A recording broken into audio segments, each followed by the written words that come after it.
if we let our lives be governed by fear, then truly, the terrorists have won. So regardless, it's time to venture forth. We have two goals. One, destroy the Institute. That's messed up! Oh my god,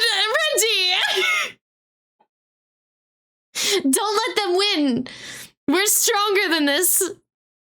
Thanks a lot, Reggie. That took a minute to process, but god dang it, Nobody likes a virus.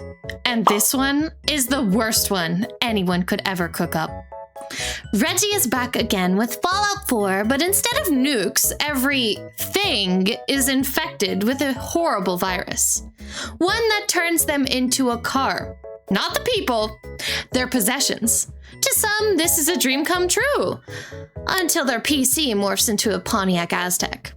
So before my microphone morphs, make sure you leave a like and subscribe, and let's get into it.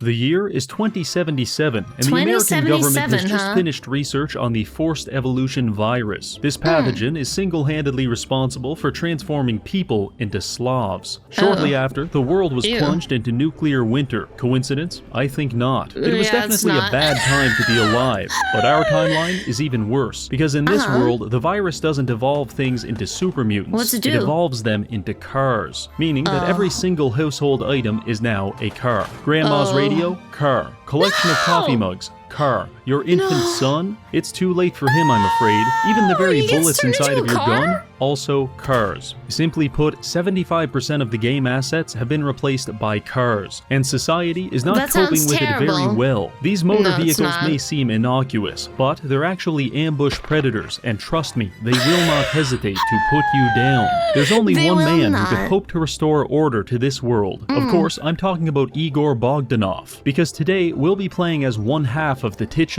twins in an attempt to establish a thriving utopia and put an end to Carmageddon once and for all. Can we single-handedly rebuild society, or will we fall victim to a cruel and unusual form of precipitation? There's only one way to find out. But first, a word from our sponsor, NordVPN. A hypothetical situation. You're home alone browsing the internet, when suddenly a gang of cyber criminals break into your apartment and start harassing you. They're trying to steal your browser history and credit card information, and you're powerless to stop them. However, all of this could have been avoided with NordVPN, because Nord will protect your data and never let the cyber criminals find you in the first place. In fact, all it takes is one click of a button and you can change your location to anywhere in the world, allowing you to access hundreds of region-locked TV shows and movies. Nord has also introduced some additional features, such as their kill switch. When using other VPNs, there's a risk that you could momentarily lose connection to their servers and compromise your data, but not with Nord. Simply enable the kill switch, and if you lose connection at any point, Nord will temporarily disable your browser, thus ensuring your safety and anonymity. Other than that, they also offer Threat Protection Pro to shield you from online malware, such as the 800 terabyte zip bomb full of Bonzi Buddy that I am actively sending to your Gmail. So what are you waiting for?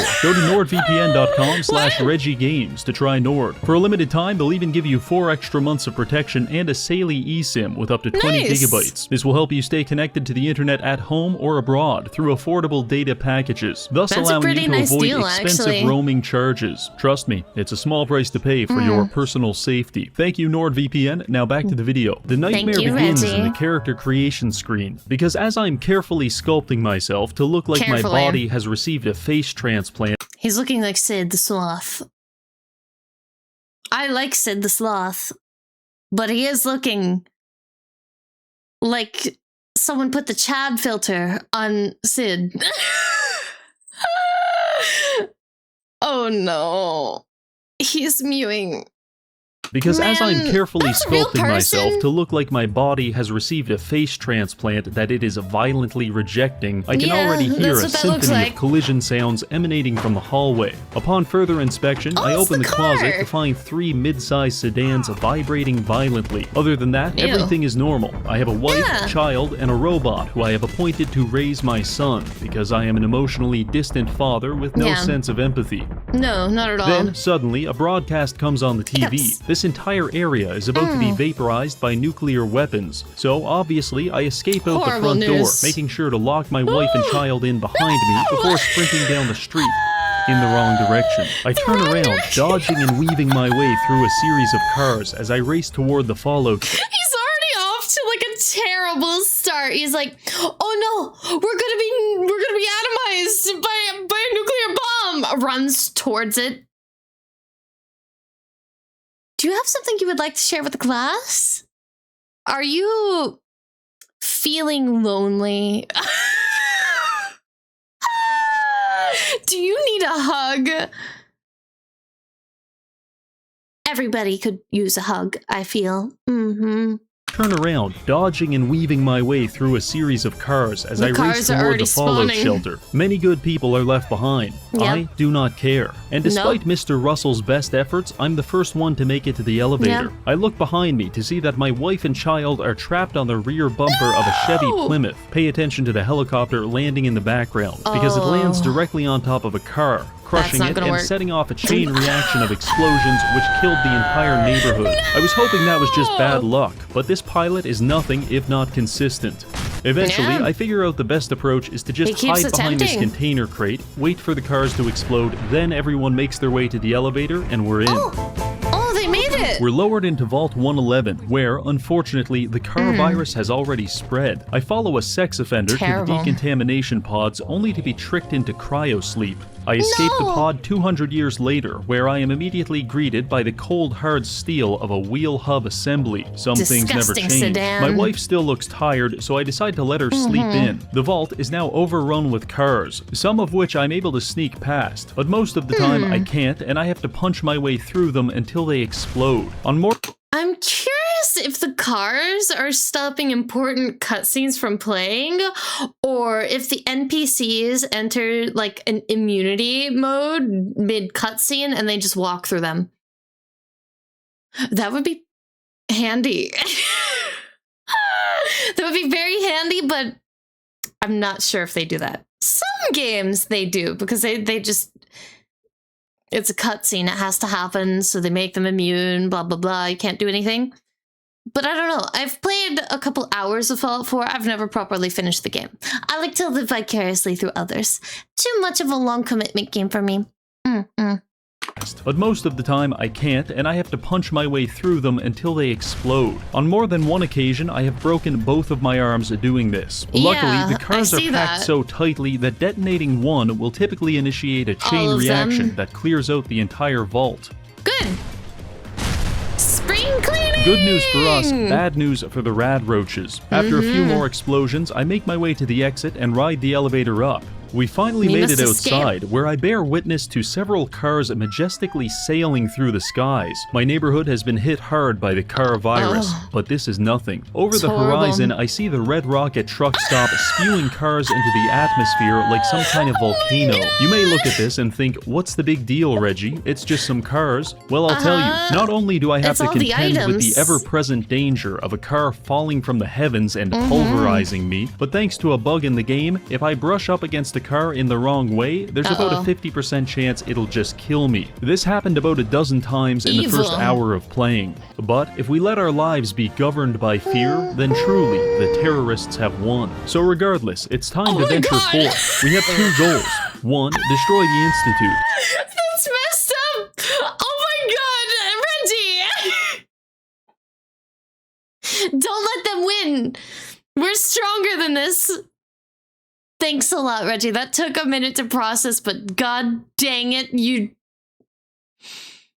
I swear to God. So regardless, it's time to venture forth. We have two goals. I have no words destroy for you. the Institute. Because in Fallout 4, the Institute is responsible for every misfortune, ranging from gangland killings to erectile dysfunction. So I'm just assuming they did the car thing too. And our second goal, rebuild society from the ground up. Our first stop is going to be Concord. If we want to restore order to this world, we're going to need the help of notorious war criminal Preston Garvey, and he's trapped inside this building. I made my way there and began wading through the sea of cars that flooded the streets. I was struggling to make progress, because for every car I could climb over, the raiders were shooting out a dozen more. I snuck up on them and began neutralizing them with my own brand of automotive justice. I will admit, car-based combat is pretty awkward, but by far the worst part is when you're in the middle of 100 cars and you hear the sound of exactly one of them catching on fire. You can try to run, but at that point, it's already too late. That was a hard but valuable lesson to learn, because I realized I could clear out all of the bandits by simply finding a car on the edge of town and lighting it on fire. The resulting explosions vaporized everything apart from the occasional chunk of flesh. Clearly impressed, Preston invited us inside. In hindsight, I do not recommend going inside, because upon entering, you will be greeted by a cacophony of suffering, an orchestra of metal screech. And if memory serves me correctly, that the way the saving works, if he dies in this room at spawn, he's going to spawn in here, which means he would have to load a prior save that is outside of the building. Man, the way I would save every 5 seconds. I would save so much if I was playing in a game mode like this. Oh, because getting spawn camped, not fun. Not fun at all. Entering, you will be greeted by a cacophony of suffering, an orchestra of metal screeching and violent smashing. Honestly, don't even bother trying to navigate it. Also, don't even bother trying to destroy it, because I made that mistake the first time. I lit one of the cars on fire and tried to evacuate the building as they exploded. They're not gonna Instead, I left too soon, and the very second I came back through those doors, the entire building would detonate, killing me instantly. Just to add insult to injury, the game also placed a quick save at this exact moment. Thank you, Todd. That was lovely. This left me with no other choice. I'm going to have to construct a bridge made entirely out of cars that span from the top floor of this building all the way across to the museum's rooftop access. Can't be so that bad. I prepared some rough sketches and got to work. I started by sprinting my way up the apartment building, but unfortunately, the cars ambushed me on the staircase. After dealing with that, I climbed onto the roof and began the construction process. Making a giant pile of cars might seem simple enough, but there's a few things I need to warn you about. First, you may feel tempted to use the shotgun because it fires 9 cars at a time. However, the collision damage from 9 high-velocity sedans will cause a grease fire, at which point I highly recommend running as far away as possible. Just kidding, it won't make a difference anyway. It's too big of a blast. Second tip, this isn't actually a bridge. It's much closer to the ball pit at McDonald's, because if you're not careful when jumping, you'll slide right through the cracks and be forever entombed in your own personal sarcophagus. At which point, there's only one way out, and it's not in one piece. Nope. Other than that, it really just comes down to luck. You know what? I never expected, just because obviously I don't check the videos before I watch them. Based off of the title alone, I was like, Fallout, but only cars. That can't be too bad. Never mind. It's pretty bad. I hurt my knee. I bumped it into my desk. I'm sorry. I can't focus. It's pretty difficult. My hat goes off to Reggie. Ow. I need a minute. I'm back. I actually had to go away and apply arnica gel. That hurt really bad. But yeah, this is a pretty difficult challenge. I'd say it's pretty on par with the nukes. Because,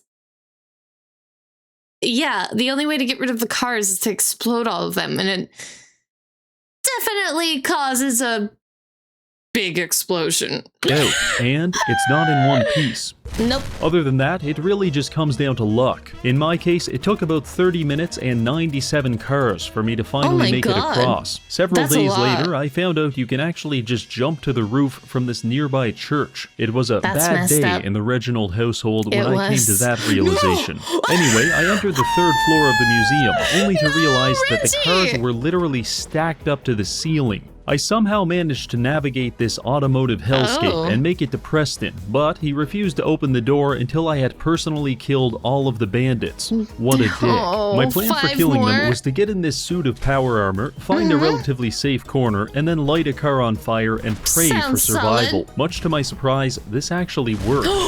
Really? I tried to find the remaining enemies, but they sent me flying through the very map itself. When I came back to finish them off, I realized they had crushed themselves to death with their own cars. Amateurs. With that taken care of, Preston finally let me inside and began speaking with me as if he wasn't currently lodged atop a filing cabinet. He proceeded to espouse some very racially charged rhetoric about Rhodesians. Fried chicken! I told him that was wildly inappropriate, and we agreed to discuss it later. In the meantime, I have to go outside and kill more criminals. My only advice for this section is don't get cocky just because you're in power armor, because those raiders will absolutely laser you, and I cannot express how jarring it is to get hit by a car, fly through the air for 30 seconds, wake up in a different time zone, and then get hit again. Also, that bridge we made, I recommend using that to your advantage. Exploded. And finally, don't stand too close to Preston. Once I was done committing vehicular manslaughter, I spoke with Preston, and he agreed to meet me at Sanctuary, so we could begin building a prosperous settlement, and by the looks of it, we've got our work cut out for us. Our first order of business is ignoring the cars that are actively phasing through the... It's pretty difficult to do anything with the settlement if all of the items you would typically use for crafting just turn into a car. You know what I mean? So, it's a bit of a pickle, isn't it? I'm curious how he's gonna go about that. How do you build things if the things you need to build the things are turning into cars? Can you? I don't know. I can't even think. For us. Our first order of business is ignoring the cars that are actively phasing through the walls and trying to consume Mama Murphy. Because what's more important is liberating at least 5 settlements and creating supply routes between them to establish a functional support network of civilizations. And once that's done, then we can find and kill the Institute. Our first settlement will be 10 Pines Bluff. I made my way there, where I encountered a woman who was almost certainly experiencing methamphetamine withdrawals, which is fine, but I just don't trust the way she's shaking that double-barrel shotgun like an unwanted baby. Anyway, she wants us to go to Lexington and kill the raiders in this car factory. This would normally take about 10 minutes, but I got a little sidetracked. It went like this. Wander through the wasteland aimlessly, get stuck in some kind of quicksand, find the site of a crashed airplane, kill the survivors, accidentally stumble upon General Atomics. I cannot resist the call to the void. Die several times in a sea of cars before finally making it inside the bowling alley, hit a perfect strike, and then attempt to commit identity fraud when confronted by a robot. Fail at committing identity fraud, blow everything up in frustration, and go hunting to let off some steam. After that, I made my way to Lexington, where I very narrow... I think that is like the perfect description of Fallout 4. Yeah. Something that should take 10 minutes actually took 5 hours because, hey, the world is open and I'm in it. So I'm gonna do what I want while I'm on the way there, you know what I mean? As with most open world games, you will absolutely be sidetracked. And in Fallout 4, where scavenging is like one of the most important things, of course you're gonna lollygag. I know I do, or did, a lot. That's why it's difficult for me to commit to it. And go hunting to let off some steam. After that, I made my way to Lexington, where I very narrowly dodged a projectile car, only to immediately get shot in the back of the head with a Ford Pinto. Ladies and gentlemen, meet the Lexington Welcoming Committee. I do not enjoy their gifts. Fortunately, they blew themselves up shortly after, and I made my way to the target. It's here where I pioneered a new offensive technique. I call it the wick, because you load up your target with about 24 cars and then create a long string of them leading to safety, which you can ignite much like a wick. This allows us to detonate several atomic bombs worth of cars from a safe distance, or so I thought. You see, the explosion of 25 cars sends a lot of shrapnel flying, and if you're not careful, you're going to catch one in the face. So I tried again, this time hiding behind a tree, and I still got absolutely annihilated. Eventually, I did get inside, and after greeting the receptionist, I was left with an entire factory packed full of cars. So I lit one on fire, hid in the corner, and started pissing all over myself. Yep, proper reaction. One gigantic explosion later, and I got a notification telling me every raider in the factory was now dead. Simply amazing. All that's left to do now was escape. In hindsight, I do not recommend escaping through the roof, unless you know how to land a triple cartwheel from 60 feet in the air. Because I don't. No, you don't. With all of that done, I went back to my favorite drug addict, told her the good news, and she agreed to join our faction. That's not Mama Murphy. What do you mean, favorite drug addict? That's not Mama Murphy. Mama Murphy is her favorite drug addict. Okay? I don't know this woman with cherry lips. I never met her before. So she's not my favorite. How is she maintaining makeup in a nuclear fallout? Hold on a minute. Her priorities are a little out of whack. I went back to my favorite drug addict, told her the good news, and she agreed to join our faction. To congratulate us on the success, Preston decided to give me a flare gun, which I can shoot into the sky to call for reinforcements. Cars. Thanks, Preston. I love it. On to the next settlement, Starlight Drive-In. On my way there, I stopped by Trudy's diner and tried to intimidate the bandits into leaving her alone, and I failed. But similarly, Wolfgang failed to survive the resulting nuclear blast. And after that, I found Simone engaged in a life-or-death battle against Trash Can Carla, a duel which they both lost. Following this, Trudy sold me some radiation medication for all the plutonium I've been inhaling, and then I was on my way. Clearing the drive-in was simply a matter of filling it with vehicles, beating one of them with a tire iron, and then watching as a dozen mole rats go up in flames. That makes 3 settlements in total, with 2 left to go. And next, we're heading to Oberlin Station. On my way there, I was presented with a tantalizingly tempting opportunity. A Pulowski preservation shelter surrounded by yet-to-be-exploded cars. Obviously, I had to put this to the test. And while I was expecting to be turned into a human smoothie, the shelter actually worked. Following this, I met the leader of— Really? Can you build those shelters by any chance? Or do you just have to stumble upon them and take advantage of them? Because that's pretty cool. If you could build those, that'd be pretty useful at the settlement. Yeah. I want one. Give it. Give it now. Turned into a human smoothie, the shelter actually worked. Following this, I met the leader of Oberlin Station, who complained about being victimized by a gang of violent criminals operating out of Backstreet Apparel. Don't worry, lady, I'm a fucking psycho. So I made my way to the fens and started fighting through each neighborhood in close-quarters urban combat. This area is teeming with suicidal super mutants, rabid animals, trigger-happy bandits, and around every corner there's a car waiting to rip your face off. For these ailments, Dr. Reginald prescribes live hand grenades. Use these well, and they'll make your life a lot easier, and their life a lot shorter. Just watch out for the mega cars. I spotted one of these at the end of the street and was drawn to it like some kind of siren. But once I got close, it launched a car at me, at which point I decided it had to die. After that, I made my way into Backstreet Apparel and immediately realized 2 things. 1, it's absolutely stuffed with cars. And 2, some maniac lobbed a grenade at me, at which point I left. If I go back in there, I'm not surviving. So I entered through the roof, where I received a notification that the quest had been completed. Geez, I wonder what happened. Briefly explore— That's so weird. All I did was walk inside and everybody was gone. That is literally Reggie's reaction. Just so weird. All I did was walk in and I guess I finished the quest. Weird. Weird indeed, Reggie. Weird indeed. Somehow, despite being massacred by many, many, many, many cars, you're coming out on top. Holy crap. That's insane.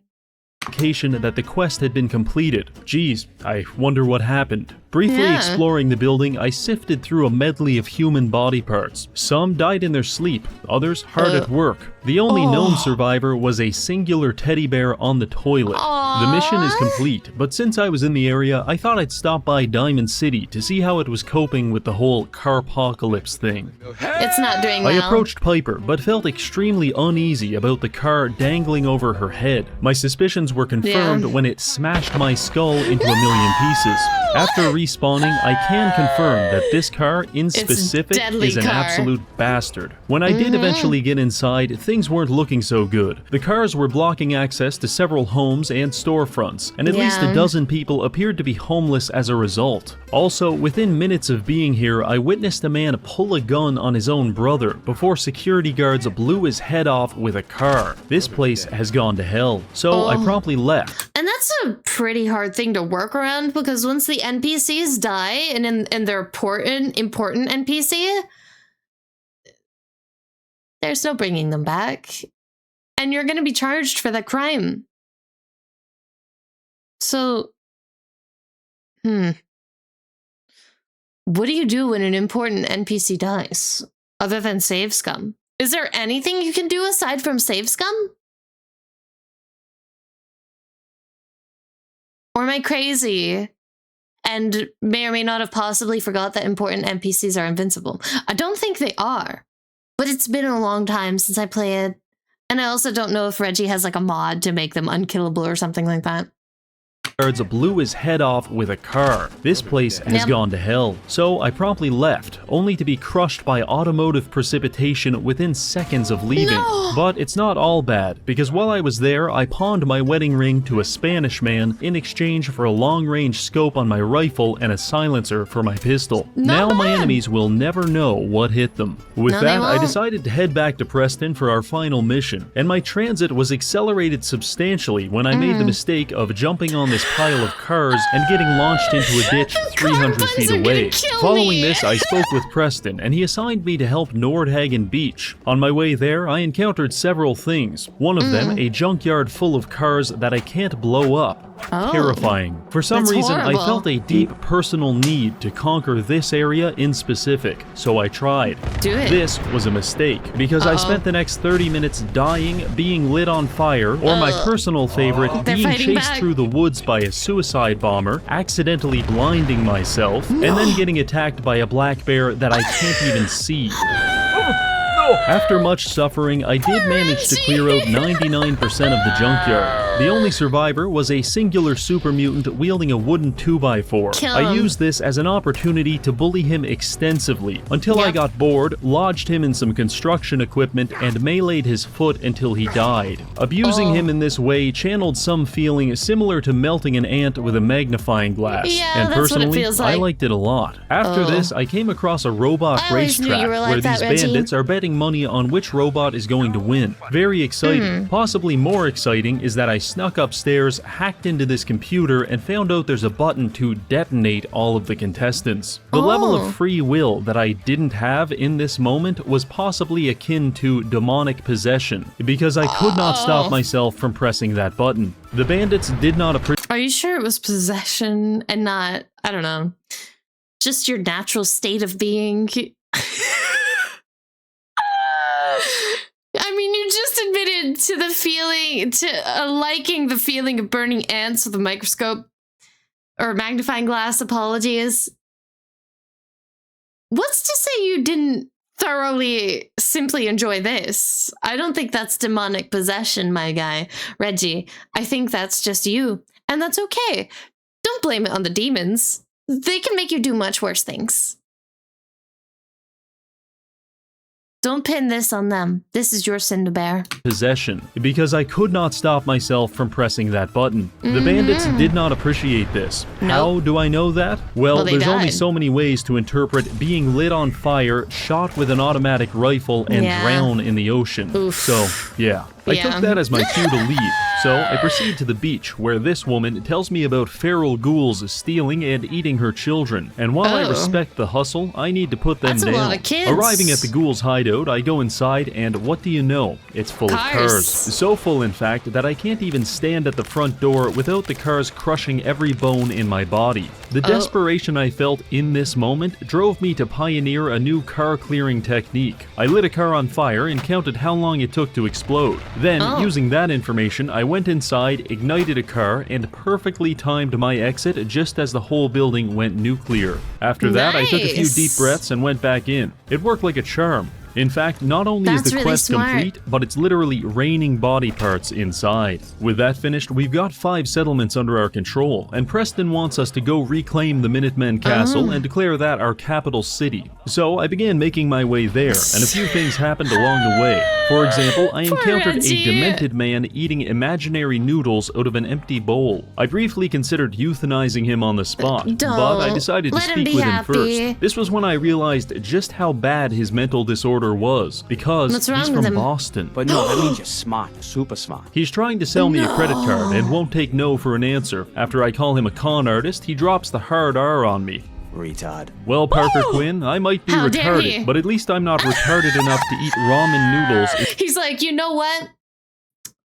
I am, but you're the one eating fake noodles. Enjoy the Pontiac, loser.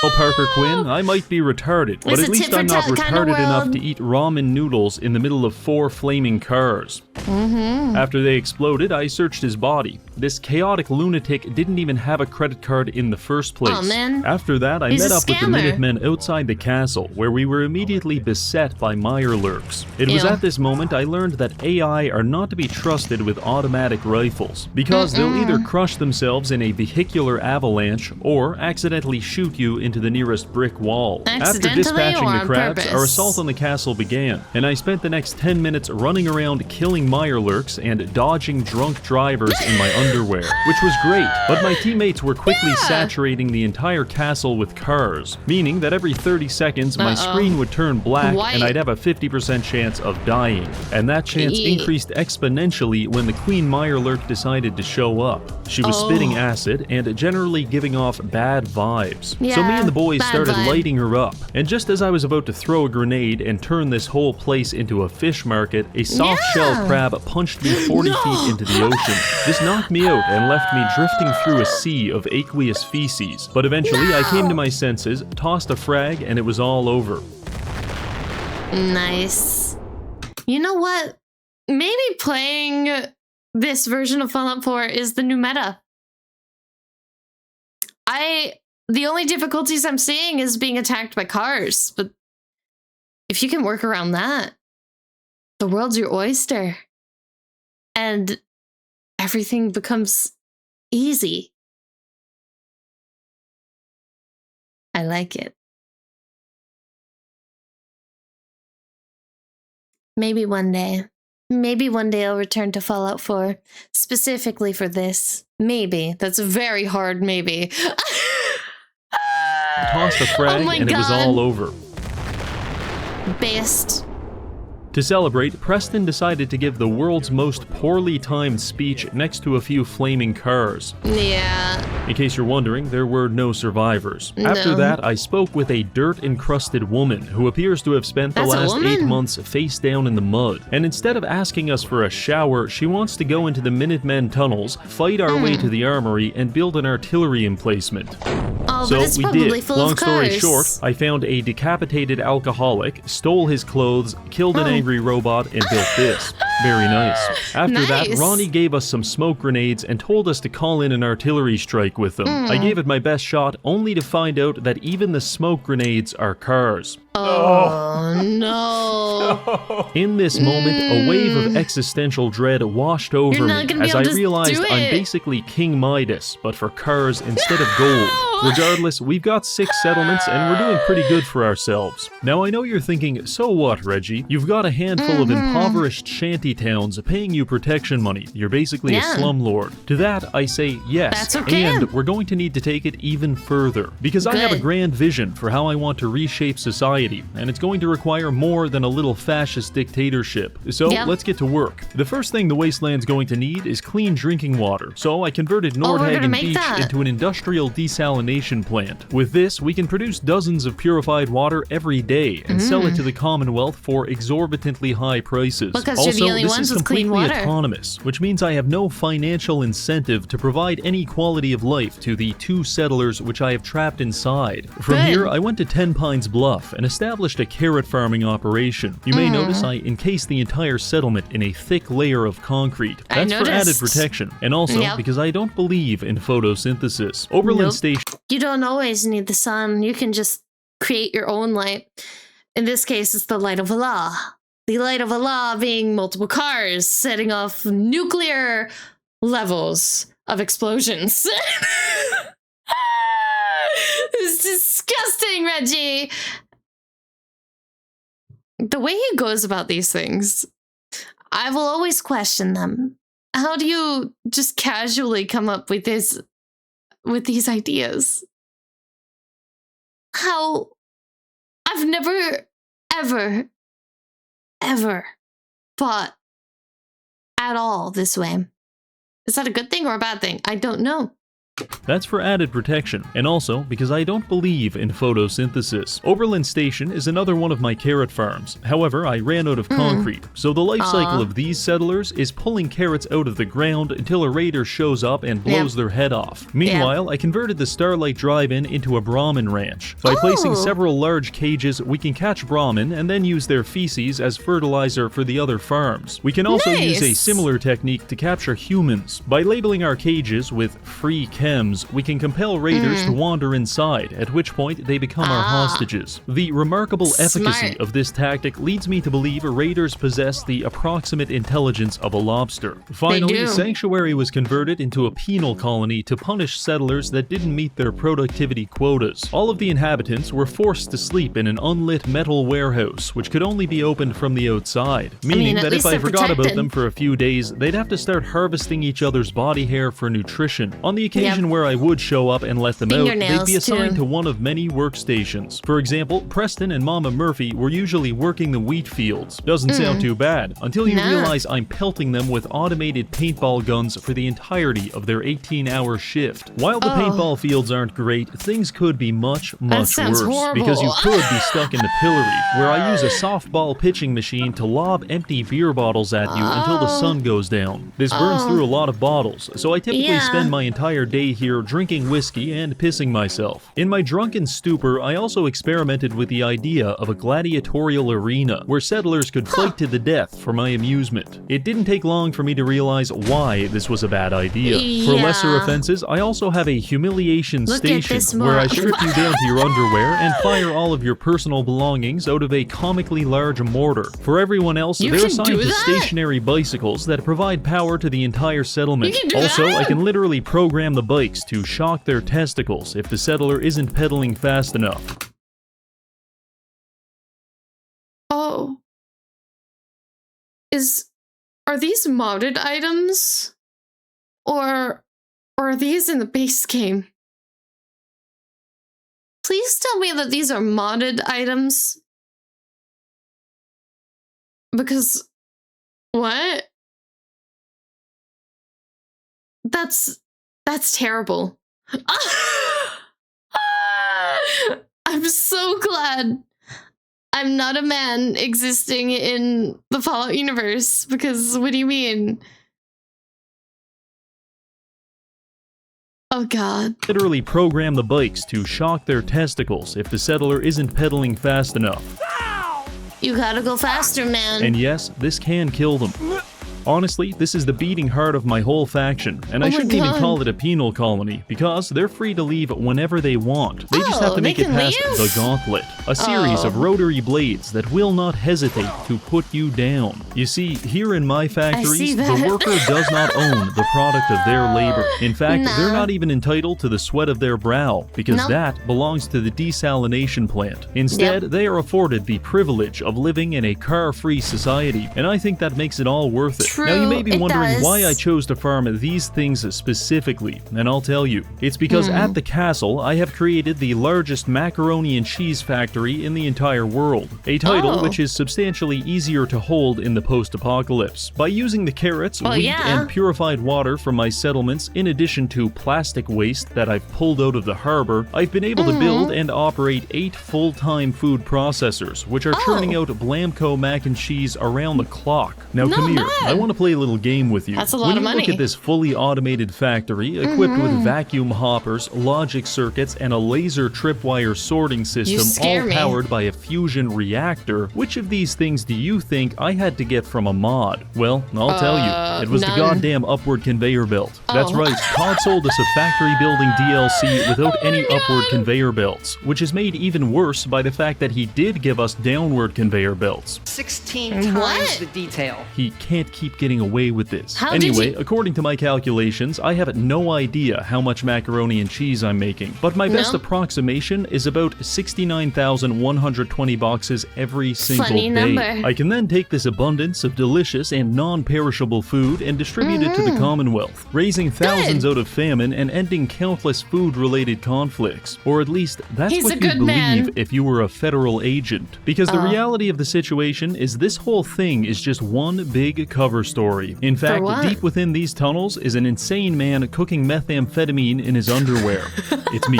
I'm the insane man. Yes, indeed. I'm making He's the 69,000 insane man? boxes of macaroni every day just to conceal my real operation, which is Oh my the God. manufacture and distribution of a highly addictive narcotic called Jet. You see, the Jet? fertilizer isn't actually for the farms. Simply put, Jet is an amphetamine derived from Brahmin feces, and with almost 20 Brahmin at my settlements, I'm able to pump out dozens of it every single day. That's a I'm lot of selling it work. to everyone, even children. This little No. bastard can't get enough of the stuff. Oh, and all those bandits we've been killing, they were just rival dealers. Simply put, we've got a monopoly on this whole thing. But I'll be honest, running a drug den within a macaroni factory does get a little complicated. And I'd be Yeah. lying if I said there wasn't the occasional slip up. Oops. Ooh, this pasta got me wired. What the fuck are they putting in this shit? Well, you see, they're putting actual shit in the shit. Enjoy it. That's terrible. Oh my god. Why? That is my only question.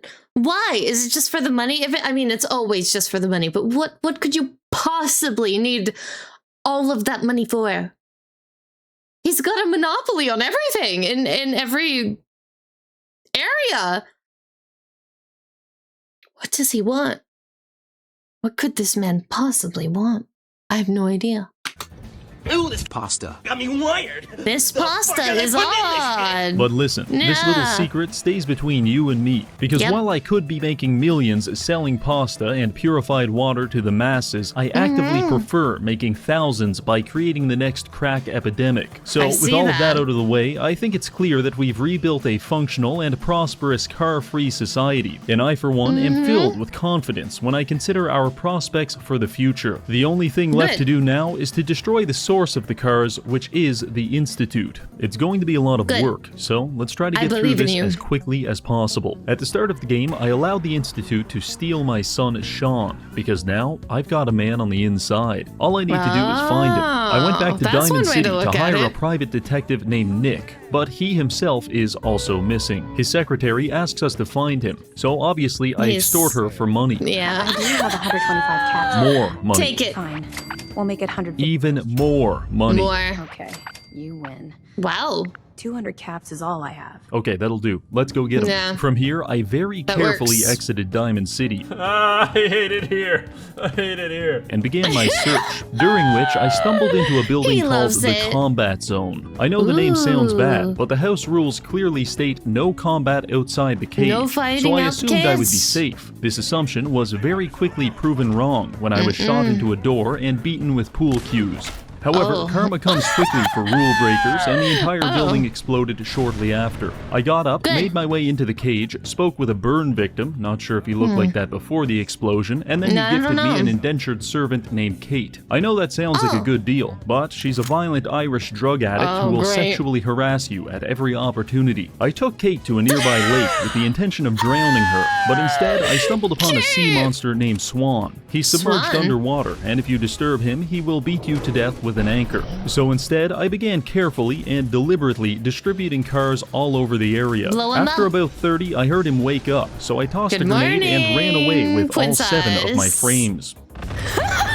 After my screen cleared up, He really isn't kidding about the frames. It's The amount of headache I would get solely from the frame drops alone, I would need to take like multiple days, if not months, to grin and bear through that. But he's a man on a mission. A drug lord, a macaroni lord, a provider, and a menace to society, all in one. Perfection. And away with all 7 of my frames. After my screen cleared up, I found that his headless corpse had been launched over 100 feet into a nearby alley. This allowed me to pick up the furious power fist from his body. This bad boy can destroy cars in 3 hits. Good. This is a big power spike for us. Anyway, after that, we descended upon the subway, which led us to Vault 114, where Nick was being held by raiders. These criminals think they're safe just because they're living inside of a vault. But what they don't know is that I'm currently addicted to every chemical substance in the game. And I've perfectly timed my withdrawal symptoms to hit at the same time. And what when are that withdrawal happens, symptoms? I'm going to kill everyone. I'm genuinely curious about the withdrawal symptoms.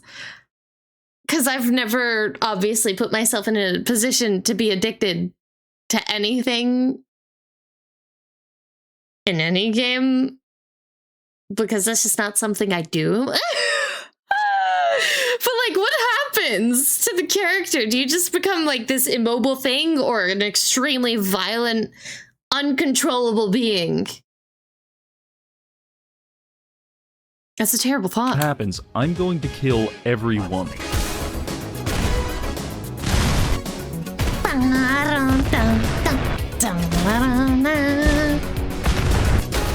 Hey! Boom!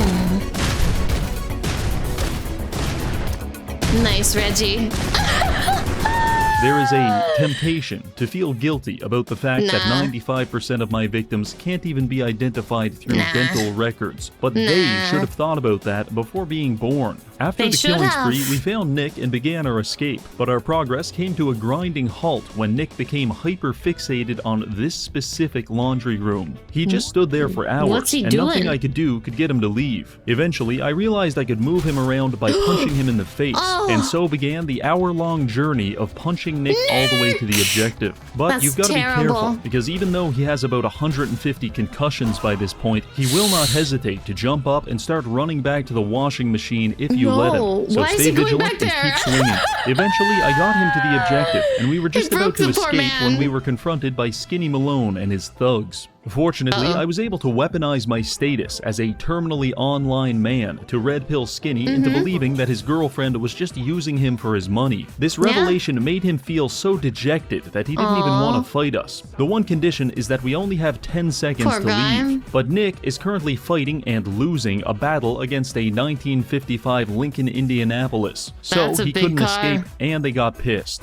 I really wish every social interaction didn't have to end like this, but here we are. After this, we met Nick at his office to discuss our plans to find my son and destroy the Institute. He tells me to take a seat and get comfortable, so I remove all of my clothes. We identify the man that took Sean as Kellogg and decide to break into his house and look for clues. The only issue, it was booby-trapped. Yeah, whole thing full of cars. I wanted to experiment to see if I was high enough level to survive the explosion. So I wiggled my way upstairs, drank an entire bottle of vodka, lit a car on fire, and waited to face my destiny. Destiny hurt a lot, but I survived by jamming adrenaline syringes into my chest and plugging my wounds with leftover food. Nick and Kate were also completely fine. With the cars now cleared out, we were completely fine. The poor man, he's barely alive. He's holding on for dear life. Poor Nick. I like Nick. Why must you bully him so? Over food. Nick and Kate were also completely fine. With the cars now cleared out, we were able to find Kellogg's gooning chamber, which had no shortage of genetic material. Genetic material which we then used to track him down with the help of a dog. I'm not exaggerating when I say that I probably died 50 times during this part. And I don't know why. Things just kept exploding. Eventually, I was even able to predict my deaths down to the second. 3, 2, 1. Much like Chinese water torture, this form of suffering was terrible in its simplicity and irresistible in its truth. After bug? much hyperventilating, I made it to Fort Hagen, where Kellogg was hiding out. I entered through the roof, got pinned in the corner, and then had to endure the entire building exploding for the next 25 seconds. By some divine miracle, I survived this ordeal and killed my way to Kellogg's. When I met him, I delivered a pretty sweet one-liner and then got put down like a dog. For my second attempt, I just jumped straight to filling. Don't do drugs, man. I know this video is driving a very strong point that with drugs anything is possible, but don't do it. It's not worth it. You'll lose yourself. You'll become whatever that is. Reggie, what in the world kind of cosplay are you doing?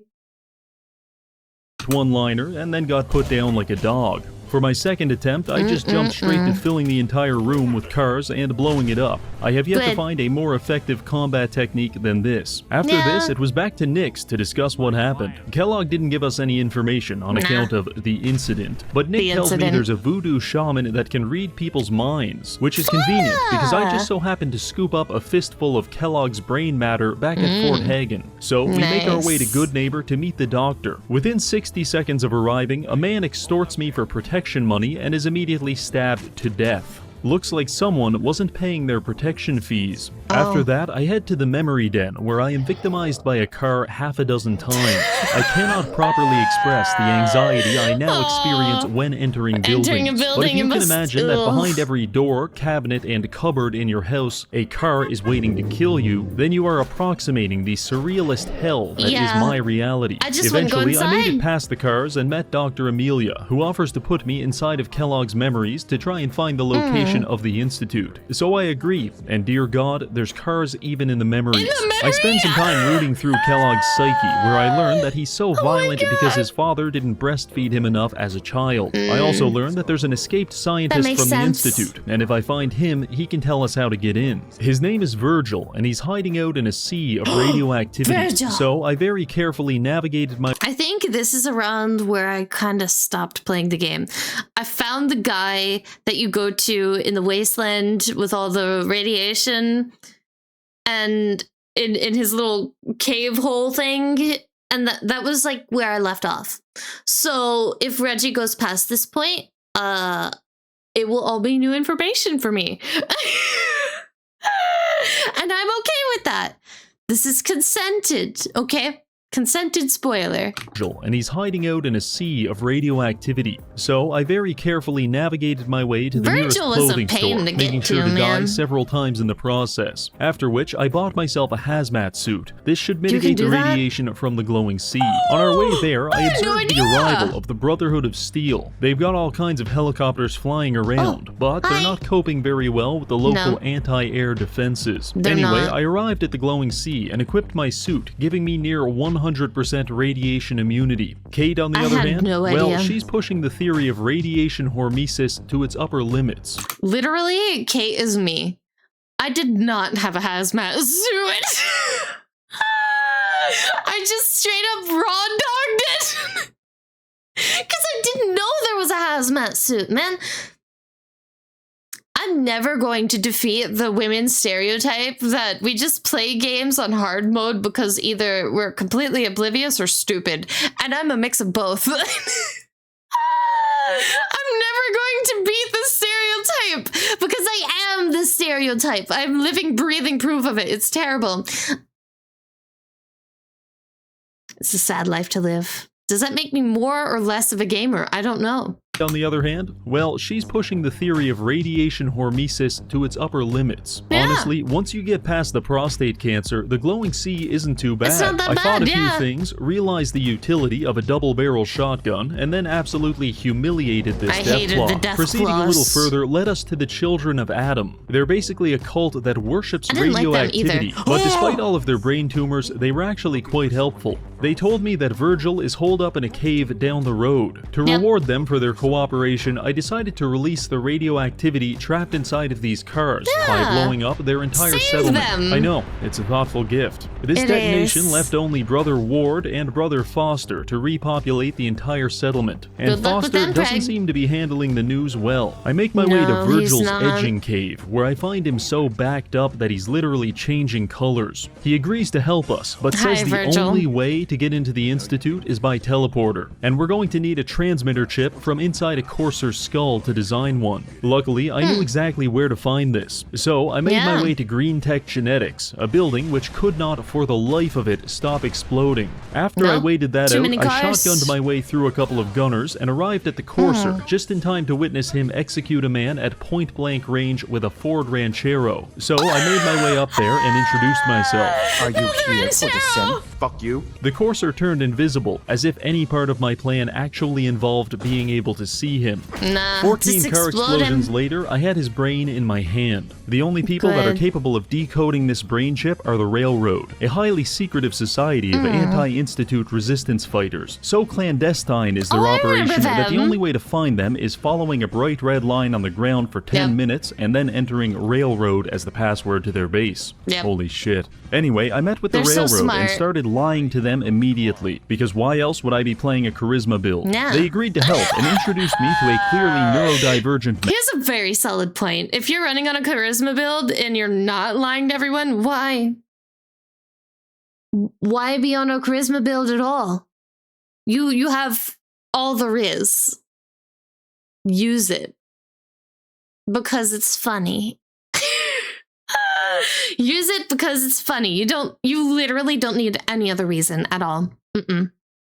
Shit. Anyway, I met with the Railroad and started lying to them immediately, because why else would I be playing a charisma build? They agreed to help and introduced me to a clearly neurodivergent man who attempted to decode the chip by endlessly typing the same 4 letters on his keyboard as I phased in and out of consciousness due to my acute radiation poisoning.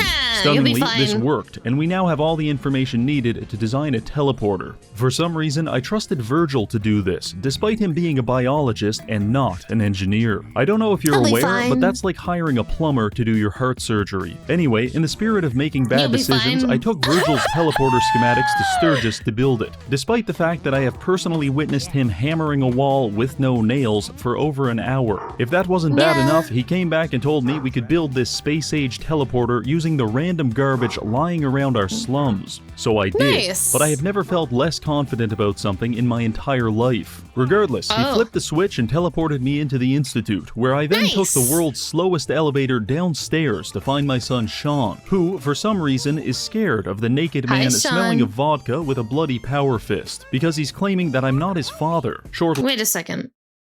Pause. How did Sean grow up so quickly? How much time passed from the beginning of the game till now? Like, lore-wise.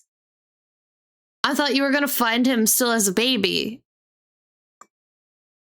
He's like 10 or 11 years old. Have you been awake for 10, 11 years? Did I forget something? That is highly likely. I most definitely did, but that's a long time to be looking for your son. Oh. And smelling of vodka with a bloody power fist, because he's claiming that I'm not his father. Shortly after, a character named Father enters the room and introduces Sean as his son. And the product of my semen is my son! Sean. Long story short, Father is my son, and Sean isn't even human. In fact, he's a Redditor. My father's son then spends his next 20 lines of dialogue trying to convince me on the merits of dating femboys. Please try and keep an open mind. This is insane. Right, wrong. That's your son? It really is humanity's best hope for the future. Maybe. I don't know. I've been a part of something amazing here. And now, what happened to after all you? these years, you have an opportunity to help with that. It was all very confusing, and I'm pretty sure they're just trying to distract me from the whole car thing. And honestly, it's working. Anyway, I checked my notes, and according to the quest map, it is at this point in the game where we need to become hostile with the Institute. It doesn't really specify what that means, so I took it in a pretty extreme direction. After beating my son to death, I made my way to the atrium, a large open area just waiting to be filled with cars and exploded. So see, now I have lore questions because I've never been this far into the game. What did your son do? Why is he testing on a not real child? Huh? And what did he invite you to do? I know that the world is infested with cars that will explode at nuclear levels. But I'm asking the real questions here. How is your son that old? What? Huh? My way to the atrium, a large open area just waiting to be filled with cars and exploded. So I did exactly that at the cost of my own frame rate. And to the best of my knowledge, there were no survivors. I also stopped by the weapons lab to try and destroy their research and development team, but it looks like they've got that covered themselves. Yeah. And with that, I decided to leave, only to be confronted by a small army of synths at the exit. I wasn't sure exactly what they wanted, so I decided to err on the side of caution and just start blasting. It appears that our declaration of war was received loud and clear, because after teleporting back to safety, I was informed that the Macaroni Castle was being besieged by Institute forces. Our Blamco mac and cheese must not fall into their hands, so I hustled over there and prepared the defenses. It wasn't long before the battle was underway, and within 30 seconds, a giant car pile had already formed and ignited near the front of the base, the detonation of which killed almost all of my employees. After that, it was just a hellish experience, with cars flying in every conceivable direction, accompanied by a near-endless symphony of explosions and metal sound effects. My only tip for this is to avoid using VATS, because it will inevitably betray you. At one point, I made my way outside to lay a minefield and clear some synths, but Kate came around the corner and surprised me, so I accidentally launched her into low Earth orbit. Never saw her again after that. 20 minutes and countless explosions later, we had finally defeated the Institute army, but the damage they inflicted was devastating. For example, there were carrots everywhere, and more than a few body parts had made their way onto the conveyor belts. This was indeed a dark day at Blamco Mac and Cheese LLC. I knew retaliation was necessary. We need to send a message to the Institute, and it has to be written in synthetic blood. Unfortunately, Preston says we don't have enough people to launch an attack, so I decided to capture Vault 88 to recruit more soldiers. It was controlled. You know, another random question. How many vaults are there on the map? Because I never bothered to explore all the vaults. I'm terrible. I'm terrible. Man, I just need to play the game in my free time. I get too distracted when I stream it. I'm so sorry. Attack. So I decided to capture Vault 88 to recruit more soldiers. It was controlled by a gang of raiders, but in possibly my most stylish move to date, I killed all of them while cartwheeling over their exploding corpses in the canyon below.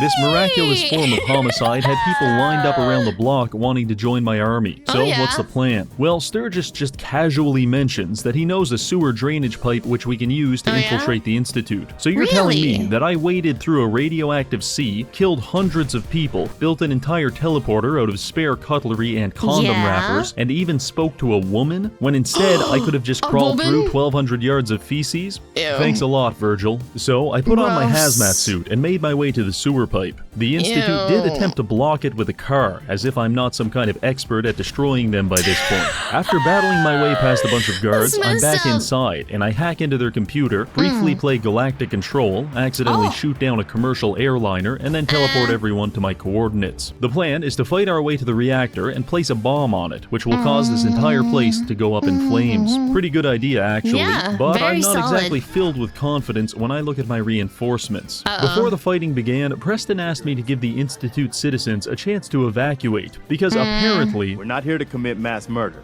But all I heard was commit mass murder. So I put on my finest genocide tuxedo and we got to work. Before long, my team had made their way to the bioscience department, where I tactically neutralized several highly dangerous scientists. We were briefly attacked by gorillas, very briefly, before making our way into the main chamber. At this point, things got really messy really fast, and it's all kind of a blur. But I'm pretty sure I punched someone's arm off. After several extinction-level explosions, I disabled the security lockdown and accessed the reactor room. There, I carefully planted the bomb, while almost certainly developing cancer. It's now time for us to make our escape, but on the way out, I'm approached by fake Sean, who all of a sudden wants to be my son just to avoid dying in a nuclear explosion. You can't just leave me here. But you're not my son. Well, too bad, kid. I don't date gold diggers. That's not happening.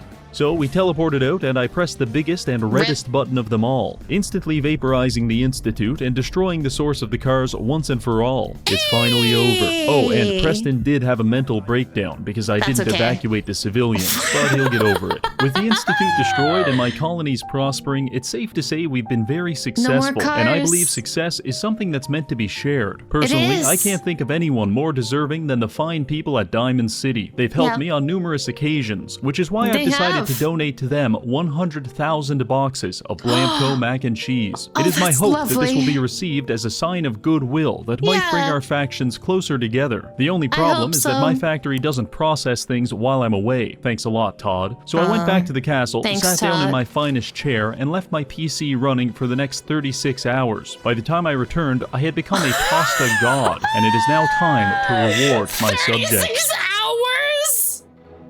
Oh my god. He's just going. Oh, this is beautiful. Be hungry no more. You have loads of mac. Well, there it is, 100,000 boxes of Blamco mac and cheese, enveloping Diamond City like a warm blanket. However, there were no celebrations, no fireworks, and the city was not undergoing the massive cultural and scientific renaissance that I was expecting. And I didn't understand why. It's perfectly good food, but upon closer inspection, it became obvious. All of this pasta is uncooked. No wonder they're not eating it. So what we need is heat, the byproduct of an exothermic reaction. An exothermic reaction, such as a car exploding. Fret not, Diamond City. I've got just what you're looking for. Gentlemen, it's time to cook.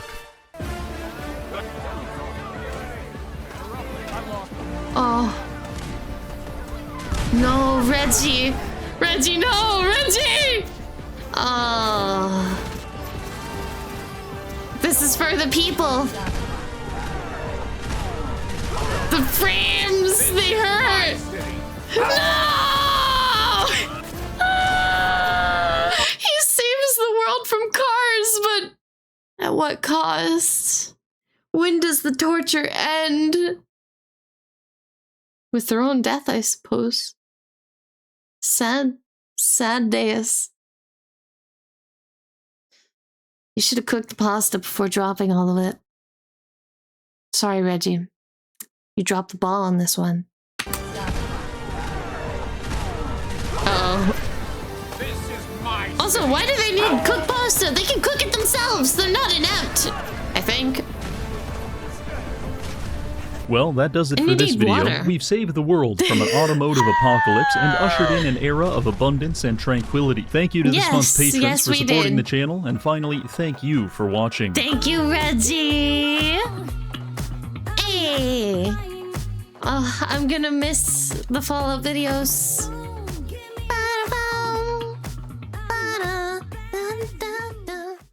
Thank you for tuning in to another Neko Reacts. So, would you survive vehicular Armageddon? Let me know in the comments below what you think.